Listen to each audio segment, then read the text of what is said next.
Mahilig siyang sumayaw sa Instagram at gusto maging influencer palaging updated sa trend. Pagkatapos, nagpost ang babaeng ito mula Florida nang di dapat makita ng kahit sino sa social media, kasama ang mga aso. Ako si Anjanette Levy, at ito ang Crime Fix.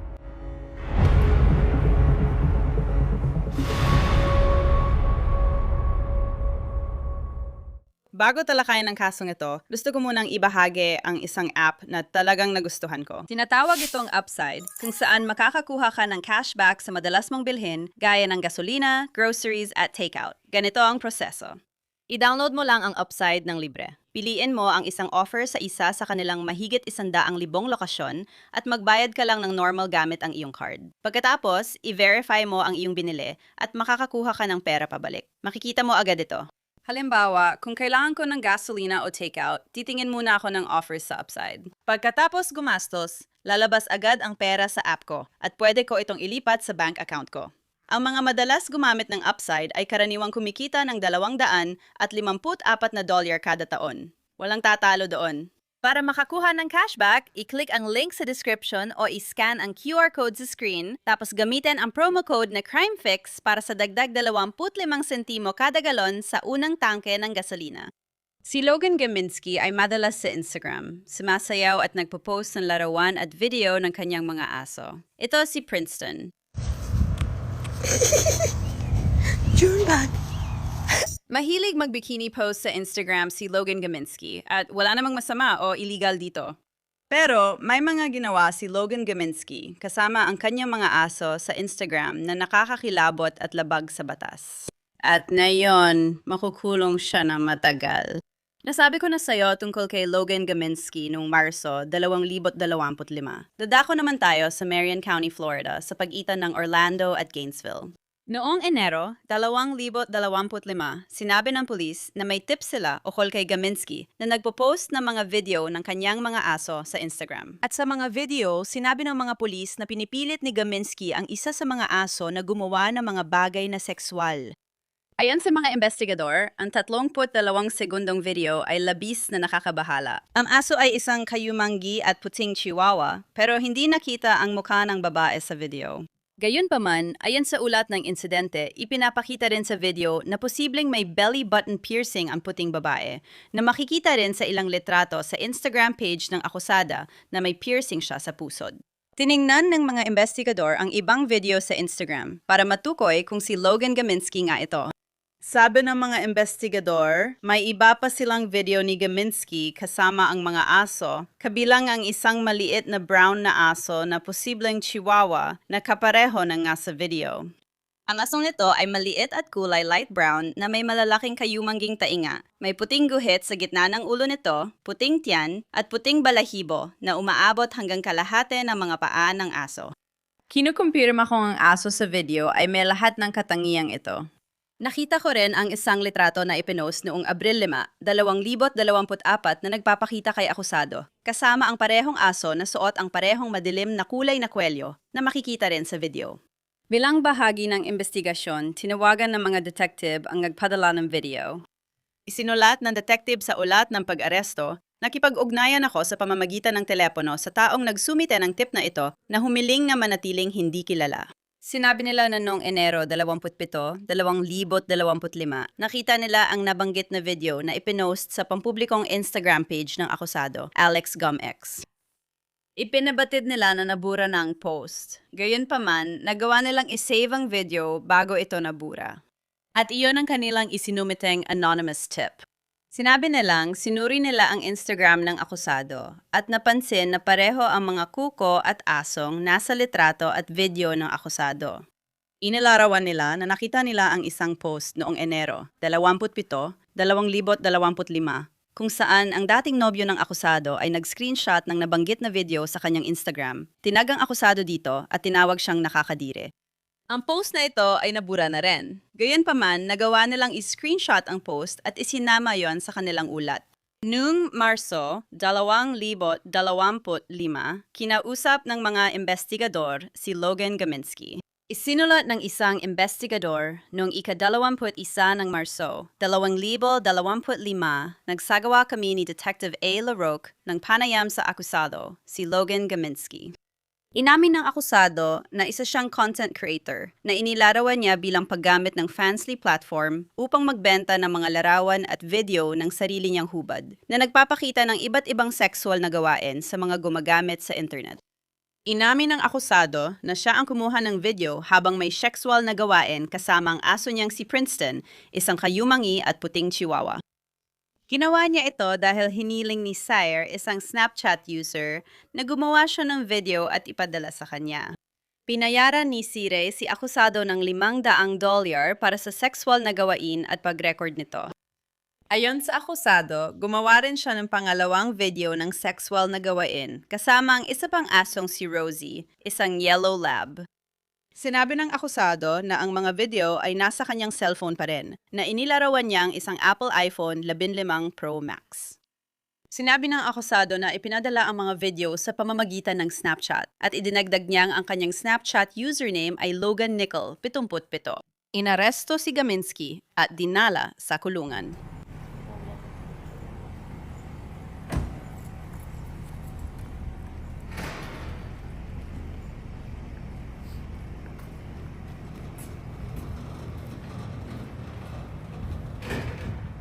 Nakulong si Logan Gaminsky sa Marion County Jail dahil sa pagkuha o pagmamay-ari ng mga larawan o video ng sexual na aktibidad na kinasasangkutan ng hayop at illegal na sexual na aktibidad sa hayop. Nagdeklara siyang inosente at pinalaya matapos magbiyansa. Siguro iniisip mo, ano nangyari sa mga aso? Pinayagan ba siyang panatilihin ng mga ito? Sasagutin ko yan sa ilang sandali. Si Gaminsky ay may 3 aso talaga, sina Princeton, Bam at Juniper. Dadalhin sa paglilitis ang kaso ni Gaminsky. Ilang araw lang ang lumipas, binago niya ang kanyang plea at umamin sa 2 felony. Pagkuha o pagmamay-ari ng larawan o video ng sexual na aktibidad ng hayop at isang bilang ng illegal na sexual na pakikipag-ugnayan o aktibidad sa hayop. Hinatulan si Logan Gaminsky ng hukom ng hanggang 36 na buwan o 3 taon sa kulungan at muling ipinasok sa kulungan ng Marion County. Nang kinasuhan si Logan Gaminsky, pumayag siyang isuko ang kanyang mga asong sina Princeton, Bam at Juniper sa kanyang ina. Sinabi ni Gaminsky na hindi na siya mag-aalaga o magkakaroon ng kontak sa mga aso at pumayag dito ang korte at mga taga-usig. Ipinapapilala ko si Dr. Daniel Buber, isang forensic psychiatrist. At siya rin ay nakabase sa Florida. Dr. Buber, salamat sa muling pagbabalik para talakayin ang kasong ito. Alam kong napag-usapan na natin ito noon. Si Logan Gaminsky ay umamin na sa mga kaso. Kitang-kita na nila ang ebidensya laban sa kanya dito. Mayroon silang mga video. Inamin din niya ito dito. Ano ang opinion mo tungkol sa pagtanggap niya ng hanggang 36 na buwan sa kulungan at pagkatapos ay 24 na buwan ng probation? Ang Ginet, pakinggan mo, kakaiba at nakakabahala ang kasong ito. Siguro ang tanong ko ay, ito ba ay isang tao na talagang may tunay na paraphilic disorder? Ito ba ay isang tao na may kakaibang pattern ng sexual na pagnanasa kung saan may parang, alam mo na, unti-unting pagtaas ng tolerance at paghahanap ng bago, at sa huli ay paglabag sa mga hangganan? Madalas natin itong nakikita sa mga behavioral addiction kung saan mayroong reinforcement loop na alam mo na may bago at paglabas ng dopamine, ang bawal at tumataas na pagnanasa at sa huli ay paulit-ulit na conditioning na nangyayari. O ito ba ay mas simple pa? Isa lang ba itong transaksyon? Tungkol lang ba talaga ito sa pera? Pero alam natin na kapag ang mga tao ay pumupunta online, madalas silang nawawalan ng inhibisyon. May pakiramdam ng anonymity na parang walang makakaalam na ako ito. Pero malinaw na hindi ito nangyari sa kasong ito. May parang pagkakawalay sa sarili kung saan nawawalan sila ng ugnayan sa kanilang mga iniisip at nararamdaman. Siguro gumagawa sila ng mga bagay na hindi nila gagawin sa harap ng madla dahil parang invisible ang audience sa online na komunidad. Hindi natin alam ilan ang nanonood anumang oras. At yun mismo ay maaring maging matinding nagpapatibay sa ganung asal, kahit na pera, tokens o likes ang pinag-uusapan natin. Kaya sa tingin ko, mas malamang na gawin ng mga tao ang ilang bagay at lumampas sa hangganan online kaysa kung nakaupo sila sa harap ng isang grupo ng tao.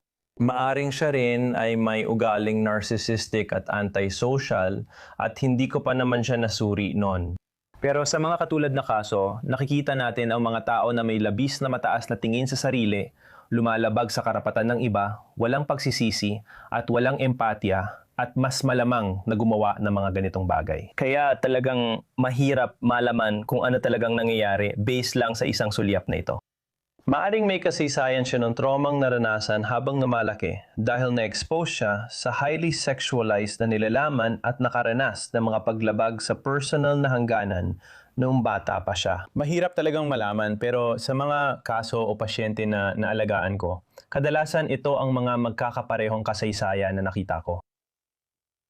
Alam mo, isa siyang influencer o masasabi kong nagpapaka-influencer lang talaga siya dahil gusto niyang kumita ng pera sa pagiging online. At malamang ay may mga ugali rin siya makasarili.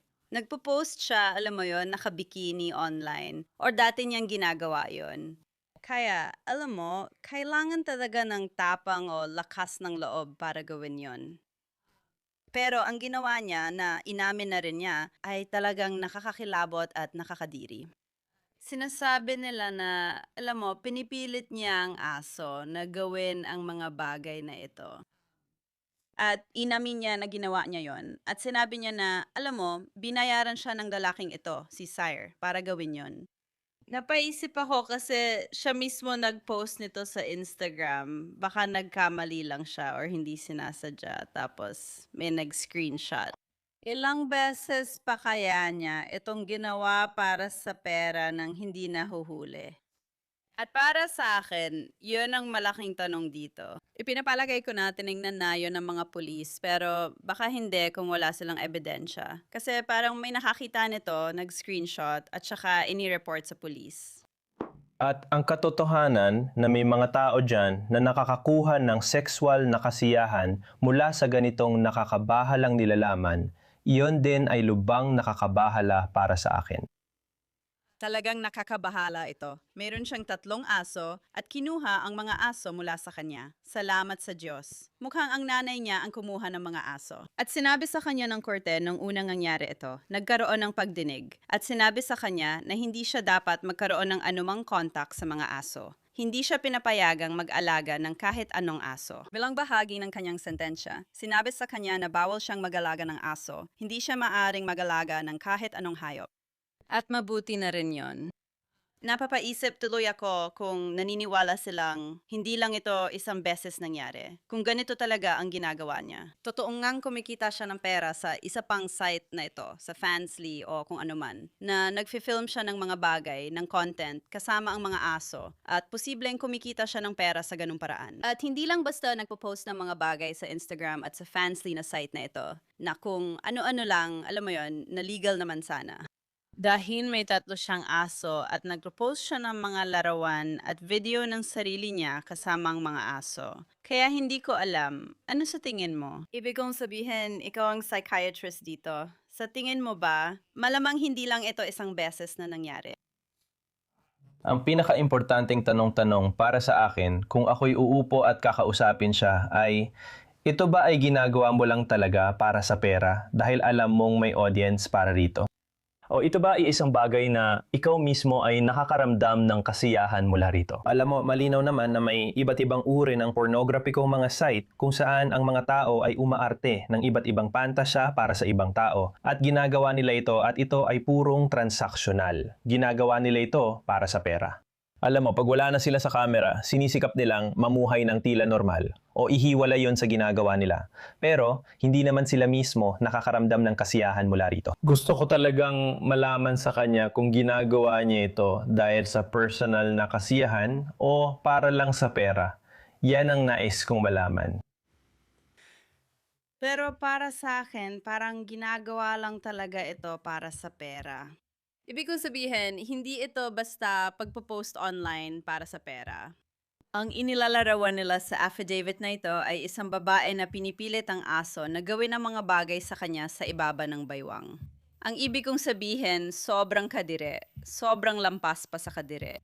Alam kong may aso ka, may aso rin ako. May mga tao talagang gumagawa ng bagay para sa pera. Pero ang usapan dito ay paghikayat at sinasabing pinipilit ang aso na gumawa ng ilang bagay sa'yo para sa pera. Ibang usapan na talaga yon. Oo, sa ngayon naalala ko yung ilang tauhan ng organisadong krimen na nakilala ko na kayang pumatay ng buong pamilya pero pag uwi, kakain sila kasama pamilya nila na parang normal lang. Kaya may parang hiwalay na pag-iisip doon. May tinatawag na cognitive dissonance sa pagitan ng taong kayang gawin ito pero sabihing pera lang ang dahilan. Pero may mga tao na kayang ihiwalay sa isip ang ganitong mga asal at pagkatapos ay magpatuloy sa kanilang buhay. Alam mo na kung ano mga pathological defense mechanism ang kailangan nilang gawin para magawa ang ganitong mga bagay. Iba ito para sa bawat tao, pero para sa akin, yun ang pinakamalaking tanong. At malinaw naman, nakakabahala talaga ang mga ginawa nila. Maisip mong kaya ng tao magtakda ng hangganan.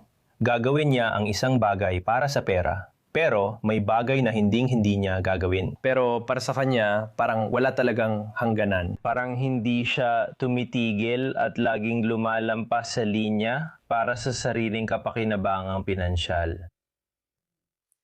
Kaya makukulong siya ng hanggang 36 na buwan. At nakalagay sa mga dokumento ng hatol na sa state prison siya makukulong. Kaya pupunta talaga siya. Ibig kong sabihin, makukulong talaga siya. Hindi ito biro. Hindi siya sa county jail pupunta. Sa mugshot niya sa kulungan, kitang gulat na gulat siya. Parang hindi ako makapaniwala na nangyayari ito. Pero nangyayari nga talaga. Pagkatapos noon, may 24 buwang probation pa siya. Kaya hindi rin biro ang probation. Kailangan mong mag-report sa probation officer. Kailangan mong umiwas sa gulo.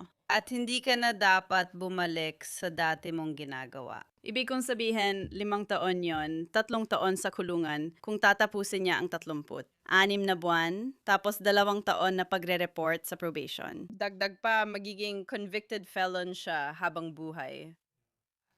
Kung gayon, malinaw naman na hindi mo pa siya na-examine pero. Gaano kaya siya magiging matagumpay?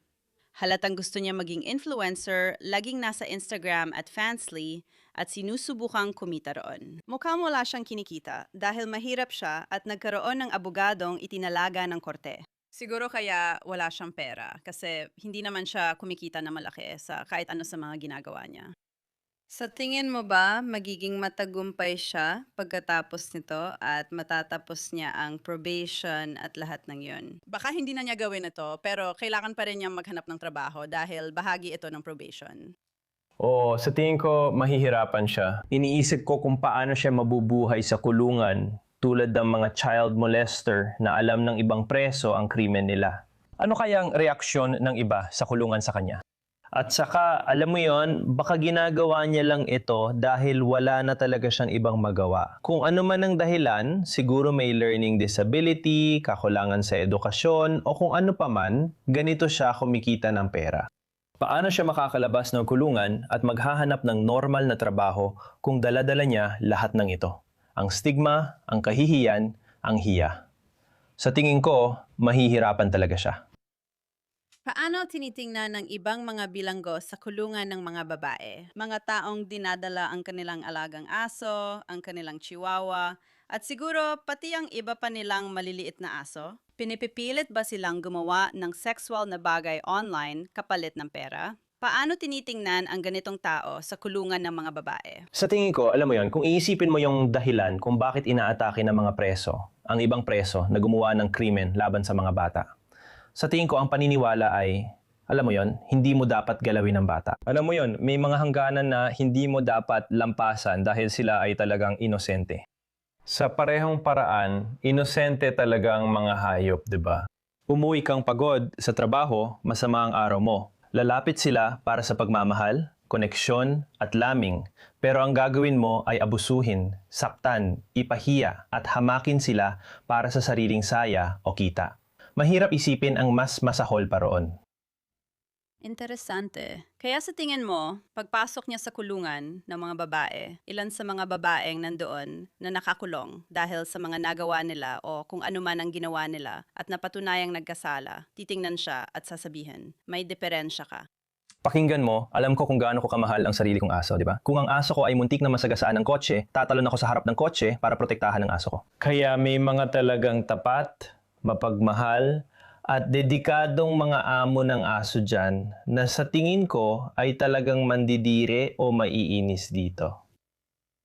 Alam mo, nabanggit mo kanina ang isang punto, Dr. Bober. Alam mo, gusto mo malaman? Parang nagtataka ka kung talagang may paraphilia siya dito o ginagawa lang niya ito para sa pera. Kung pera lang ang dahilan mo, tulad sa affidavit, at hindi pa natin ito napag-usapan ng detalyado. Tinukoy ko lang itong pamimilit sa aso na gumawa ng bagay sa ibaba ng bawang ayon sa affidavit. At hindi ko na idinetalye ang karumal-dumal na detalye. Pero kung pera lang habol mo dito, Diyos ko, parang nahihirapan akong paniwalaan na wala kang problema kahit na hindi mo raw, kumbaga, nararanasan ang paraphilia dito dahil talagang nakakadiri yon. Well, Yan ay papasok sa sinabi ko tungkol sa antisocial na ugali, di ba? Walang nararamdamang empatiya, walang pagsisisi, handang magsinungaling, mandaya, magnakaw, manipulahin, gawin ang kahit ano para lang umangat, para kumita ng pera.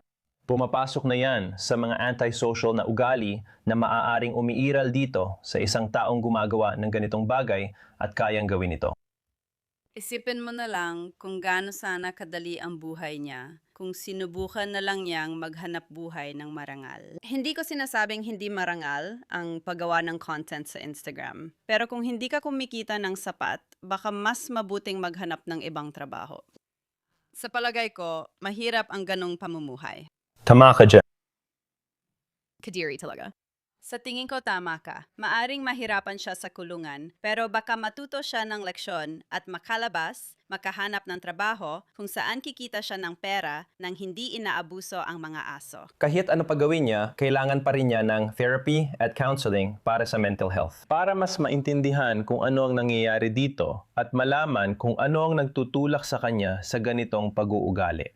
At tungkol pa sa kanyang pinagmulan at kasaysayan na maaring sanhi ng pangyayaring ito. Walang duda, Dr. Daniel Bober, salamat sa oras at kaalaman mo. Pinahahalagahan ko ito. And Jeanette. Ngayon, gaya ng sinabi ko, si Logan Gaminsky ay maglilingkod ng hanggang 36 na buwan sa kulungan. At pagkatapos niya makalaya, siya ay sasailalim sa probation sa loob ng 24 na buwan. Bilang bahagi ng kanyang sentensya, hindi siya pinapayagang magmay-ari o mag-alaga ng anumang hayop. Habang siya ay nasa probation, bawal siyang tumira o magtrabaho sa lugar na may hayop. Buti naman. Yan ang pagtatapos ng Crime Fix episode na ito. Ako si Anjanette Levy. Salamat sa pagsama. Magkikita tayo dito sa susunod.